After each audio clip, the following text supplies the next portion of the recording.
Hello friends, நீங்கள் உங்கள் வீட்டில் முருங்கீரை செய்கிறீங்களா? முருங்கீரை செஞ்சிங்கன்னா அதை க்ளீன் பண்ணுவோம் இல்லையா, அந்த முருங்கைக்கீரையை உருகுவோம் இல்லையா, அப்போது அதில் பூ சேர்த்துக்கோங்க. பூ சேர்த்துட்டாக்க ஈரல் செஞ்சோன்னா சாப்பிட்டோன்னா எப்படி இருக்கும், அந்த டேஸ்ட்டில் இருக்கும். இங்கே பாருங்கள், இந்த முருங்கைக்கீரையை உருகும் போது இதில் என்ன ட்ரிக்குன்னா, இந்த இங்கே இருக்கு இல்லையா, இந்த காம்பு முனிக்காம்போட கீரை போடுங்க. ஏன்னா முருங்கைக்கீரையில் அந்த காம்பில் தான் சத்து அதிகமாக இருக்குது. கீரையை விட அந்த காம்புகளில் தான் சத்து அதிகமாக இருக்குது. இந்த சூப்பு வைக்கிறவங்களாம் இந்த இருக்கு இல்லையா தண்டு, இந்த முருங்கைக்கீரையோட பெரிய காம்பு, இதெல்லாம் அப்படியே நச்சு போட்டு சூப்பு வைப்பாங்க. இதில் தான் அதிகமான ஸ்ட்ரென்த் இருக்குது. ஓகே, இங்கே பாருங்கள், இந்த முருங்கைக்கீரை இந்த கீரையோடு இருக்கா இந்த காம்பு. இந்த ஒரு விஷயம், இந்த கீரையோடு இருக்கா, குட்டி குட்டி கொத்தா இருக்கா, இதை அப்படியே இந்த குட்டி காம்போட சேர்த்து அப்படி கொத்து கொத்தா போடுங்க.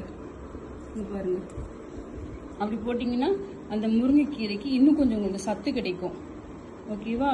வெறும் கீரையில் சத்து இருக்காது, அந்த காம்பில் தான் அதிகமான சத்து இருக்குது. இந்த கீரை இதோட எங்க ஒரு நிமிஷம் நான் காமிக்கிறேன்.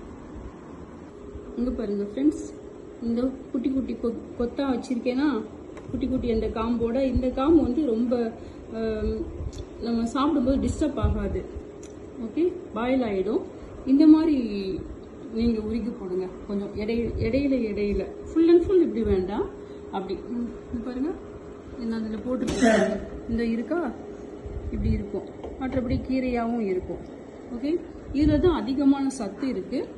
இது ஒரு பெரியவங்க, நான் சின்ன பிள்ளையா இருக்கும்போது எங்கள் வீட்டில் பக்கத்தில் ஒரு அம்மா சொல்லி கொடுத்தாங்க.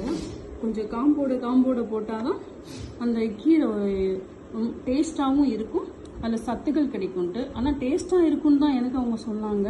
ஆனால் நான் படித்ததில் இந்த கீரையுடைய காம்பில் தான் அதிகமான சத்து இருக்குது அப்படி சொல்லிட்டு நான் படித்தேன். ஓகே, இது போல் யூஸ் பண்ணிக்கோங்க.